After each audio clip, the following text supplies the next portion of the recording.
जो मुसलमान जे अमल सां दीन ते दाग न अचे, मुसलमान जे करे उन जो मज़हब ख्वार न थिए, मुसलमान जे करे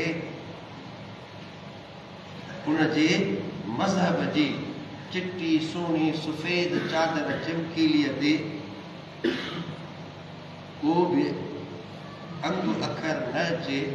मुसलमान खे हमेशह इन हुजणु, पंहिंजी औलाद खे नंढे हूंदे खां ई इस्लामी रंग ॾियो, पंहिंजी औलाद खे नंढे हूंदे खां इस्लामी तहज़ीब ॾियो, इस्लामी तमद्दुन ॾियो। पंहिंजे नंढड़नि ॿारनि खे पाण में पटको ॿधी महफ़िलुनि में शरीक थियो, जुमनि ते अचो, इस्लामी लिबास पाए अचो। पंहिंजे नियाणियुनि खे हाफ शर्ट न पारायो, टाइटी न पारायो। जिन खे नंढे हूंदे पारायो, वॾे हूंदे हो चवंदियूं त ही त आम आहे, हले पियो।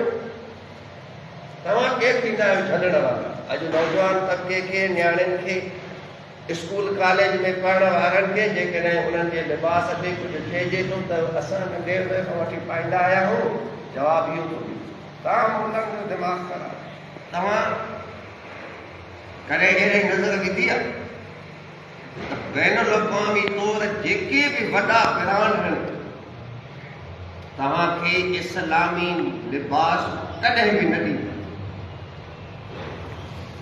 इन्हनि सभिनी ब्रांड वटि जेके बि ब्रांड आहिनि इंटरनेशनल लेवल ते जेके अॼु हलनि था या उन्हनि जे माथां उन्हनि जूं ब्रांचूं,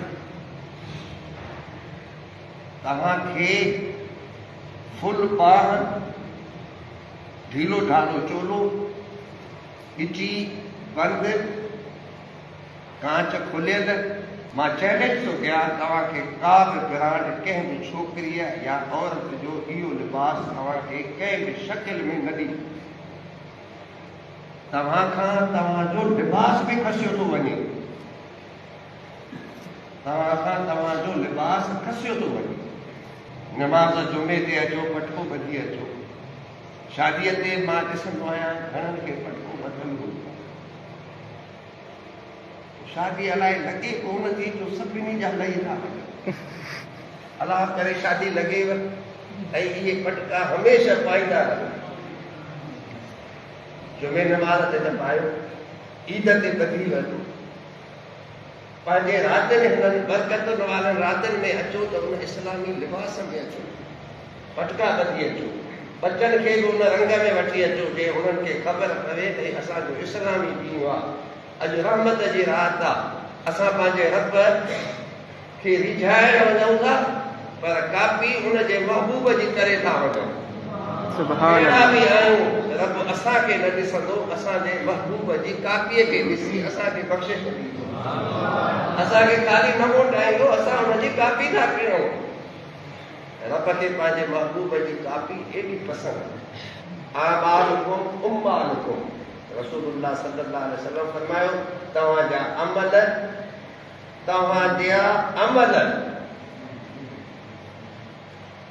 तव्हां जे मथां हाकिम जी शकिल में ईंदा। जहिड़ा करतूत हूंदव अहिड़नि बद किरदार माण्हुनि खे तव्हांजे मथां अज़ाब जे तौर हाकिम मुक़ररु कयो वेंदो। मुंहिंजे नबीअ जी हदीस आहे, मां पंहिंजी ॻाल्हि नथो कयां। असां छो इहो रंग ढंग छॾियूं था? दुनिया खे ॾिसूं था, दुनिया वारनि खे तरक़ी याफ़्ता जेके दुनिया खे मुसलत आहिनि, ज़ालिम, ऐं असांजी हर वसीलो असांजो तबाह कयो वेठा आहिनि। हर चीज़ दुनिया खे तबाह करण वारा असां उन्हनि खे ब्रांड में ख़ुशि उहो पायूं था, नबीअ जो रंग ढंग विसरी। पर इन में इज़त अथव, कापी करण में कुझु बि न रखियो अथव, न इधर के न उधर के। कां वियो हो ट्रेल जी चाल सिखण, पंहिंजी बि विसारे वेठो। असांजो हशर उहो आहे त हुननि वांगुरु लिफ़ाफ़े में पाण खे विझणु चाहियूं था, न हेॾो जा न होॾो जा। ईअं न कयो नौजवानो, पाण खे बर्बाद न कयो, पाण खे तबाह न कयो। रसूल अकरम सल्लल्लाहु ताला अलैहि वसल्लम जन जे हिन रंग ढंग जी अज भी इज्जत आहे। रंग ढंग खे अपनायो। जेका मां आयत पढ़ी वमन यत्तक़िल्लाह, अल्लाह खां ॾिठो बस, दुनिया खां मरूब न थियो। दुनिया जे रंग ढंग खे ॾिसी मरूब न थियो, पंहिंजे रंग ढंग खे छॾियो न।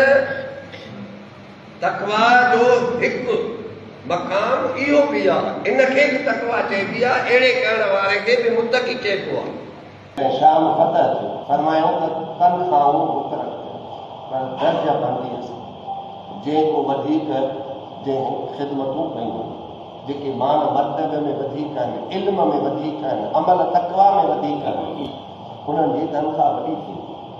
मुंहिंजे नबीअ वटि मयार क़ुरान हुयो, जेको क़ुरान पढ़ियल वधीक हुयो। मुंहिंजो नबी कंहिंखे अफ़सर लॻाईंदो हो त वेठलनि में जांच थींदी हुई त क़ुरान वधीक पढ़ियल केरु आहे, उहो हुनखे ॾिठो। गवर्नर मोकिलिणो आहे, जेको क़ुरान वधीक पढ़ियो उहो गवर्नर थी वियो। खज़ानची मुक़ररु करणो आहे, जंहिं वटि क़ुरान आहे उनखे मोकिलियो। फौज जो जथे जो अॻवान सिपह सालार मुक़ररु करणो आहे। उन सॼे फौजी जथे में जेको क़ुरान वधीक पढ़ियल हूंदो, मुंहिंजो नबी उनखे सिपह सालार बनाईंदो। ज़िंदगीअ में बि क़ुरान जे तइलीम खे अहमियत ॾिनो। मरण खां पोइ शहादत जहिड़े आला उत्तम रुतबे खां पोइ बि क़ुरान वारे वधीक पढ़ियल शहीद खे पंहिंजे वेझो कयो ऐं वधीक रुतबो इनायत। इहो अथव क़ुरान जी इज़त जो ऐं अल्लाह वटि ऐं अल्लाह जे नबीअ वटि मक़ाम। ऐं तव्हां क़ुरान पढ़ण वारे खे छा चवंदा आहियो?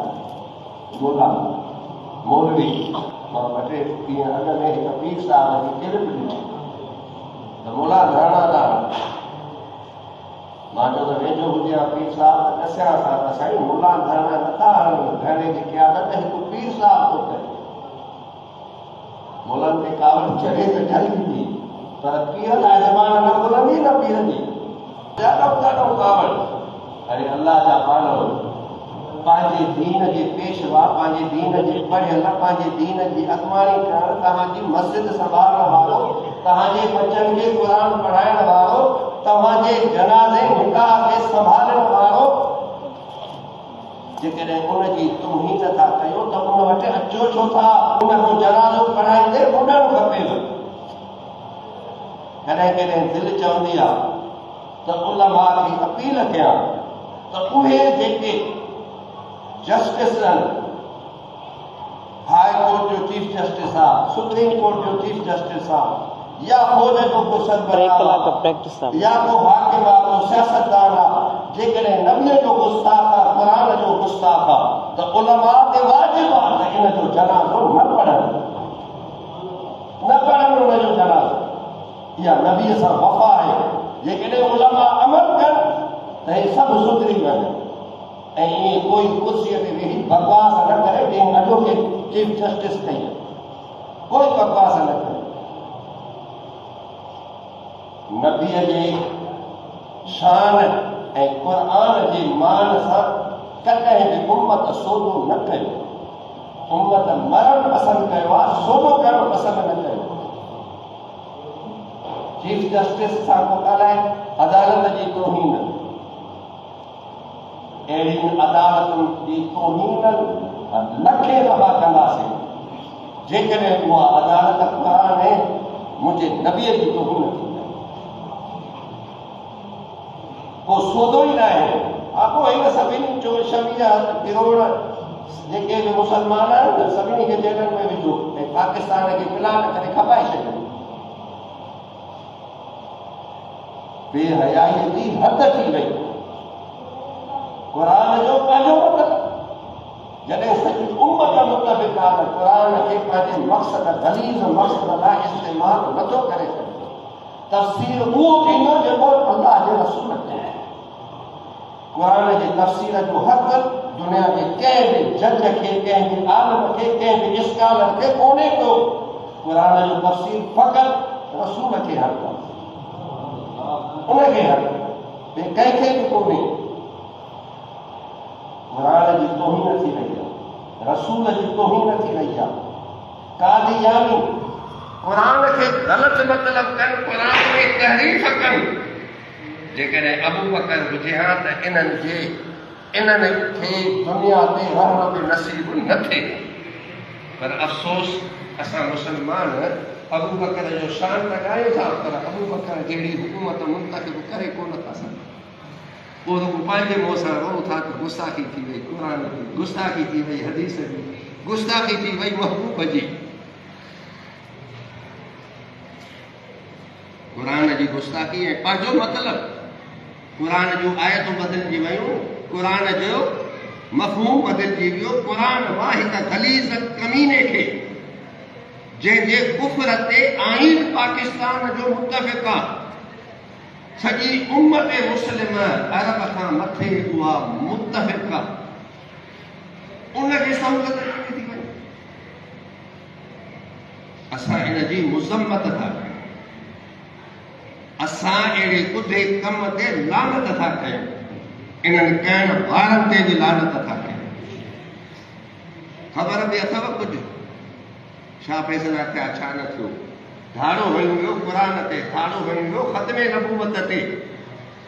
ॿियो न त अॼोकी हिन राति में लानत त इन्हनि ते हथ खणी उछलायो त ख़त्मे नबूवत जे मुनकिरनि ते लानत, इन्हनि ग़लति फ़ैसिले करण वारनि ते, उन्हनि जे कराइण वारनि ते बि लानत।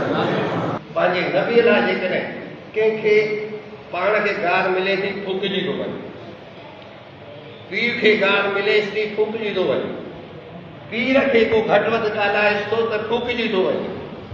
ऐं जेकॾहिं नबीअ जी शान में का गुस्ताखी थिए थी त हिक कन खां ॿुधी ॿिए कन खां कढी थो छॾे, को रद्द अमल ई न। कहिड़ा मुस्लमान आहियूं असां? कुझु त हया कयो। पंहिंजे नबीअ लाइ जेकॾहिं गैरत नथव त पोइ पंहिंजे नंग लाइ बि गैरत न ईंदव। नबी क़ुरान जे लाइ गैरत पैदा कयो पाण। सभु फ़िरका मुतफ़िक़ आहिनि, सभु जमायतूं मुतफ़िक़ आहिनि, हर मुस्लमान इन ॻाल्हि ते मुतफ़िक़ आहे, कोई इख़्तिलाफ़ कोन्हे। मां ॻाल्हि पियो कयां त मुंहिंजे नबीअ क़ुरान जी इज़त कई ज़िंदगीअ में बि, जंहिंखे बि नवाज़ियो क़ुरान जे सदके नवाज़ियो, उनजे इल्म जे करे नवाज़ियो। ऐं ज़िंदगीअ में त नवाज़ी, पर उहद जे मैदान में शहीदनि मां बि जेको वधीक शहीद क़ुरान पढ़ियल हो, उनखे पंहिंजो क़ुर्ब नसीब कयो। ज़िंदगी ऐं मौत जा सभु रस्ता ॾेखारण वारा मिलंदव, पर जेकॾहिं हिते मदद सां लड़ाया त कोई बि न मिलंदो, कोई न मिलंदव। यादि रखो, मौलाना अबुल हसन अली नदवीअ लिखियो आहे त मां उन्हनि मुल्कनि में वियो आहियां जिते किथे वॾा वॾा मुजतहिद, मुहद्दिस, फ़क़ीह, आलिम, स्कॉलर पैदा थिया, पर जॾहिं मदरसा बंदि थिया त अॼु उते निमाज़ लाइ इमाम कोन्हे। अॼु उन्हनि मुल्कनि में निमाज़ लाइ इमाम कोन्हे, अॼु उन्हनि मुल्कनि में निकाह पढ़ाइण लाइ आलिम कोन्हे, अॼु उन्हनि मुल्कनि में क़ुरान सेखारण वारो कारी कोन्हे, फतवा ॾियण वारो मुफ़्ती कोन्हे।